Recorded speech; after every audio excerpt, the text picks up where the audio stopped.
Halo, nah pada hari ini saya akan membahas mengenai buku Outliers dari Malcolm Gladwell. Ya, buku yang bagus sekali menerangkan bagaimana bahwa kesuksesan ternyata bisa dipengaruhi oleh hal-hal lainnya. Ya, nah langsung aja saya bahas. Yang pertama adalah Roseto. Apa itu Roseto? Roseto adalah sebuah kota di Amerika yang diisi oleh banyak imigran dari Italia. Ya, yang unik dari Roseto adalah tidak ditemukan orang-orang yang sakit jantung di bawah umur 65 tahun. Nah, ini sebuah dokter namanya Dr. Wolf, dia bingung kok bisa ya, dia melakukan penelitian. Kemudian hasilnya adalah ternyata yang menentukan itu bukan karena pola makan, bukan karena gaya hidup dan sebagainya, semuanya sama dengan orang-orang lainnya. Yang membedakan adalah orang-orang di Roseto berbicara satu sama lain. Mereka peduli dengan lingkungan sekitarnya. Itu yang membedakan Roseto dengan lingkungan-lingkungan yang lainnya, dan tidak heran akibatnya gaya hidup mereka menjadi tidak stres dan mereka tidak punya penyakit jantung sebelum umur 65 tahun. Ya. Nah, kemudian di buku ini dijelaskan tentang efek Matius. Apa itu efek Matius? Efek Matius adalah suatu ayat yang dari Alkitab, ya, dari Matius 25 ayat 29 yang mengatakan, karena saya akan mempunyai akan diberikan sehingga yang berbahan, tapi siapa yang tidak mempunyai daripadanya akan diambil. Ini suatu hal yang paradoks sekali. Nah, kenapa seperti itu? Nah, di buku ini dibahas mengenai beberapa poin. Yang pertama adalah saringan.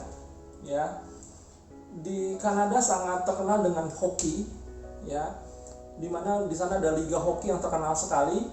Kemudian apa yang membuat liga hoki itu menjadi sangat terkenal? Kenapa? Karena ternyata saringannya dimulai sejak usia dini. Sejak zaman kanak-kanak, anak-anak sudah bermain hoki, SD, SMP, SMA, sampai perguruan tinggi. Tidak heran akibatnya sampai pada mereka lulus dari perguruan tinggi hanya pemain-pemain hoki yang hebat, karena sudah disaring berkali-kali. Itu yang pertama, efek dari saringan. Ya. Yang kedua, dia terus tentang pohon ek. Ya, kita selalu berpikir pohon ek yang begitu besar itu pasti karena bibitnya bagus. Bukan, ternyata.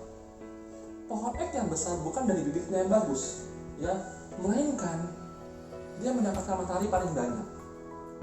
Karena di sekeliling tidak ada pohon-pohon yang lebih tinggi.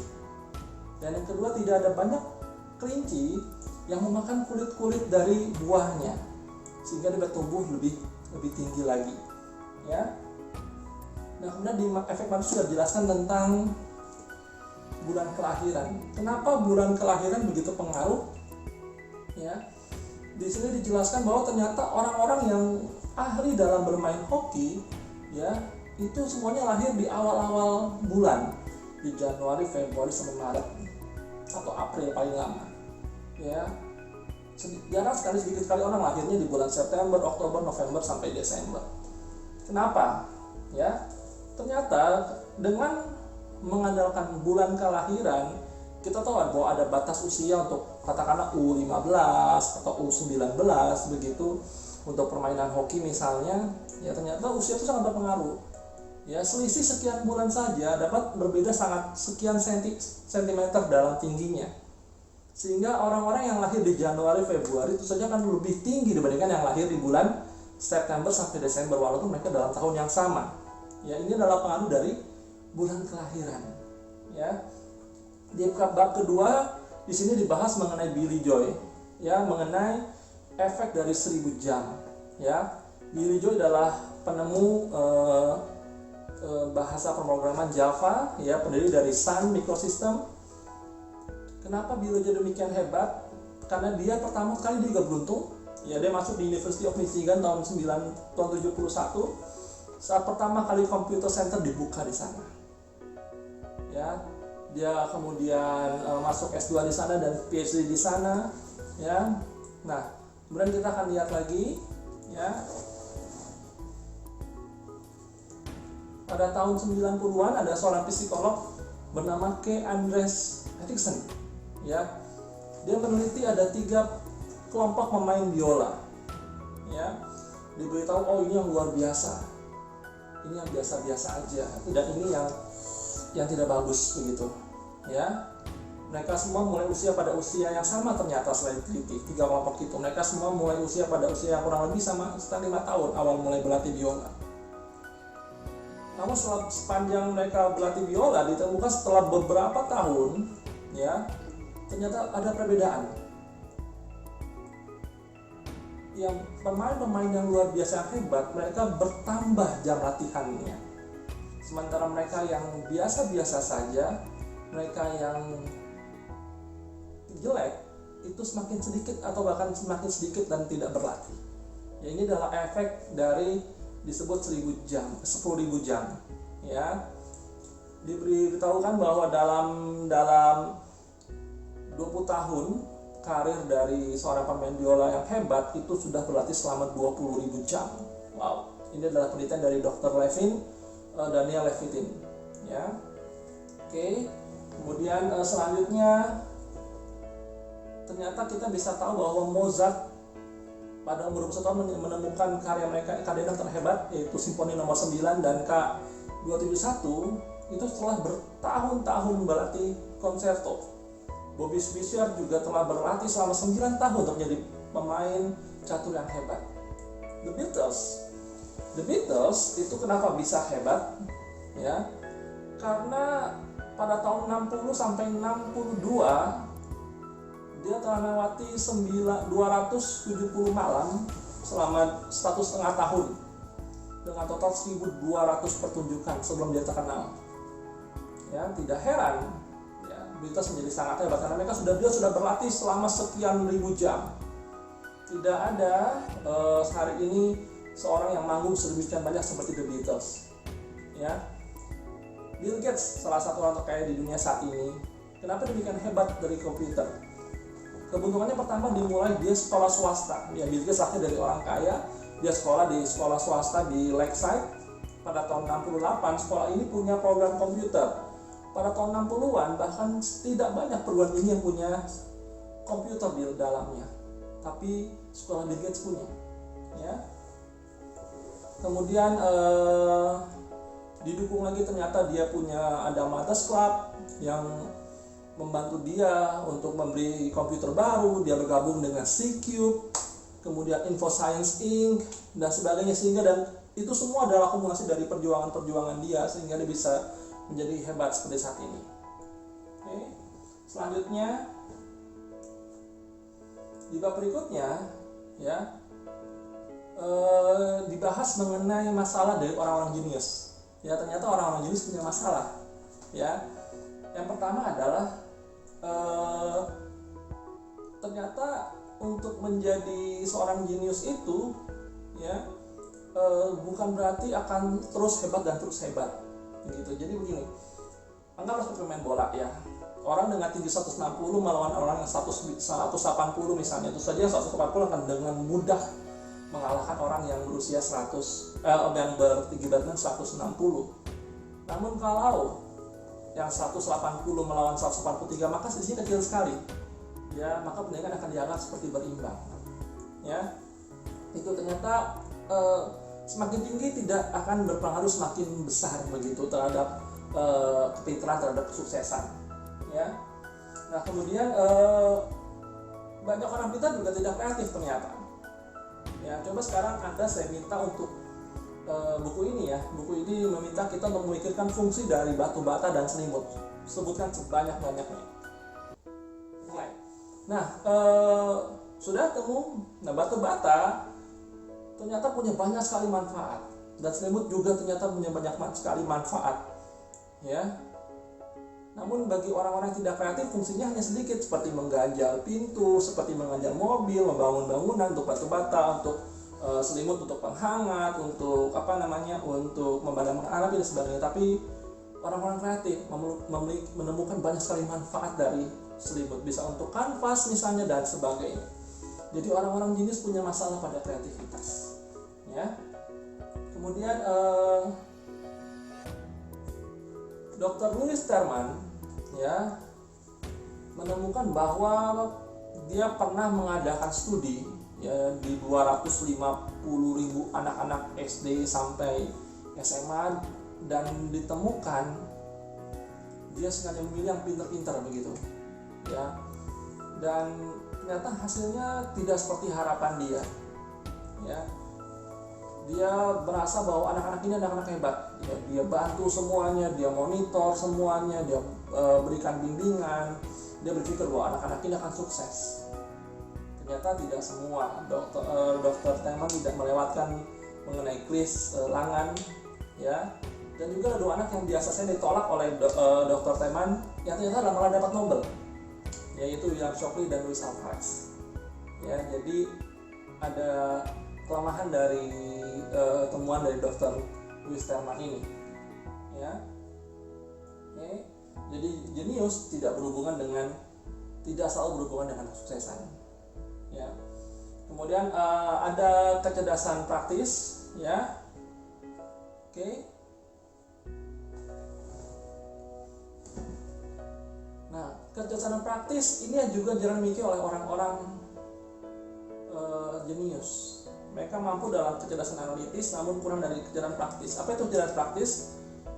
Kecerdasan praktis adalah dapat berbicara, dapat mengungkapkan apa yang harus dikatakan, kapan, bagaimana caranya untuk mendapatkan hasil yang terbaik. Ya. Di buku ini dijelaskan bagaimana perbandingan antara Oppenheimer, seorang penemu bom atom, dan seorang yang bernama Fritz Langan. Dua-duanya jenius, namun bagaimana Fritz Langan kekurangan kecerdasan praktis. Ya, dia tidak bisa berkata-kata dengan baik, tidak bisa memaparkan dengan kata-kata yang baik, sehingga hasilnya berbeda jauh dengan Oppenheimer. Walaupun dua-duanya bermasalah. Ya, Fritz Langan tidak mendapatkan kelas sore, ibunya telah mengirimkan formulir untuk beasiswa. Sementara Oppenheimer lebih berat, dia pernah mencoba membunuh profesornya. Ya, namun hasilnya berbeda sekali. Ya, oke. Nah, berikutnya, ya, buku ini membahas tentang John Flume. John Flume itu bicara mengenai kenapa seorang Yahudi yang lahir dari keluarga miskin, ya, bisa sukses. Ya, ada dua hal yang bisa kita petik di sini. Pertama adalah John Bloom itu memiliki bonus demografi. Ya, dilahir saat yang tepat. Banyak orang yang sukses itu dilahirkan pada saat yang tepat. Ya, contohnya itu John Flume, dia lahir pada tahun 1930, di mana saat sedikit penduduknya dan kemudian itu melebar banyak sekali penduduknya, sehingga kebutuhan akan barang-barang akan dulu itu menjadi meningkat. Itu yang pertama, itu adalah bonus demografi. Yang kedua adalah bisnis yang tepat. Ya, di sini ceritakan tentang seorang pendatang dari Jerman namanya Bornage. Ya, awalnya menjual ikan, menjual perkakas, sampai dia bisa menjual pakaian dan sukses di sana. Jadi adalah penting, ya, untuk sukses kita bisa menemukan bisnis yang tepat pada masa yang tepat, ya. Oke. Nah, selanjutnya adalah warisan budaya, ya. Nah, di buku ini dibahas mengenai sebuah kota yang bernama Harran, ya.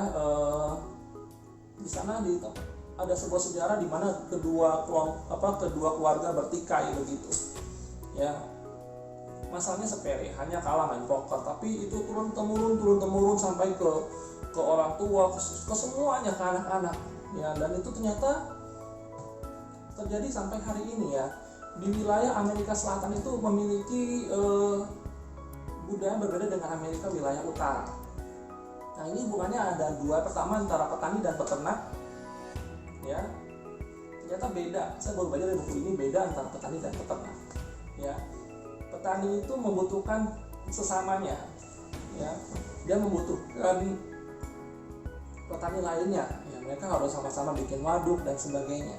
Beda dengan peternak, ya. Peternak itu bisa hidup dengan sendiri. Nah, ada sebuah penelitian di University of Michigan, ya, di mana para mahasiswanya itu kemudian dilakukan percobaan, ya, seperti dibully begitu. Akibatnya mahasiswa-mahasiswa yang lahir dari wilayah selatan Amerika itu lebih gampang tersulut emosinya, lebih gampang mengucapkan kata-kata kasar dibandingkan Amerika yang berasal dari mahasiswa yang berasal dari Amerika bagian utara. Kenapa yang terjadi ini? Padahal mereka lahir bukan dari orang tua yang tahun 1900 sekian begitu, dan bukan lagi dari imigran dari Eropa sana. Nah, dijelaskan ternyata ada warisan budaya di sana, ya. Kemudian buku ini dijelaskan juga mengenai Korean Air, bagaimana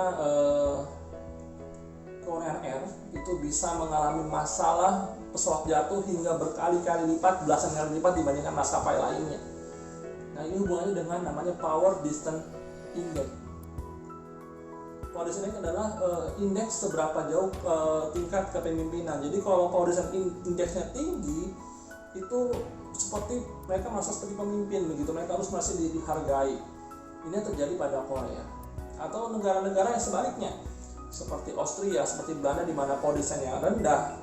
Ya, kita bisa lihat pada Perdana Menteri atau presiden ini bisa naik sepeda, bisa menyetir mobil sendiri. Itulah negara dengan Power Distance Index-nya yang rendah. Nah, Korea akhirnya berubah, ya. David Greenberg dari Delta Air masuk ke sana, dia mengubah semuanya. Dia pertama mengubah bahasa.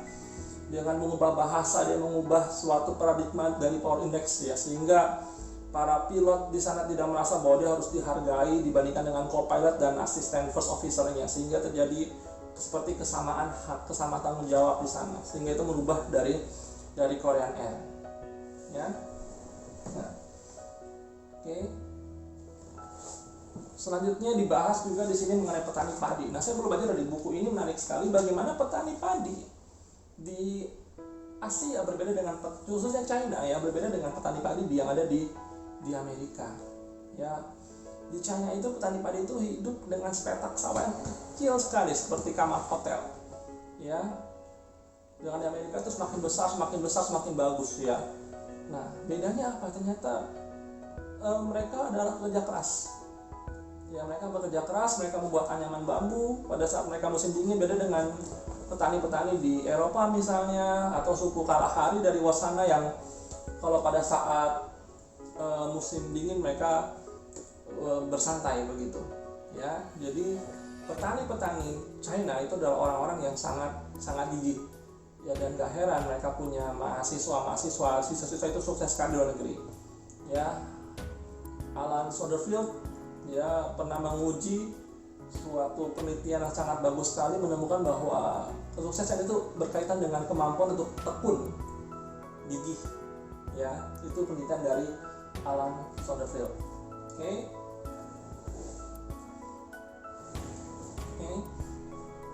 Nah, kemudian di sini buku ini pada akhirnya diceritakan tentang seorang anak kecil bernama Marita, ya, yang pada umur kelas 4 SD masih belum bisa berhitung. Kemudian akhirnya dia bisa berhasil dan masuk ke dalam kampus bergengsi di Amerika dalam bidang akuntansi. Nah, itu bagaimana komitmennya, dia sekolah dari pagi sampai sore, kemudian sampai malam dia membuat PR, dan baru tidur mungkin sampai jam 12 malam, dan jam 5 harus bangun untuk sekolah lagi. Dan itu bagaimana mengubah hidup dari Marita. Jadi kita bisa lihat di sini, kesuksesan adalah hubungannya dengan kerja keras, namun juga ada hubungannya dengan lingkungan, ya, bersahabat dengan orang-orang yang tepat, memiliki bisnis juga yang tepat, dan ini semua terangkum, ya, menjadi seorang yang sukses. Sampai bertemu di review buku berikutnya. Terima kasih.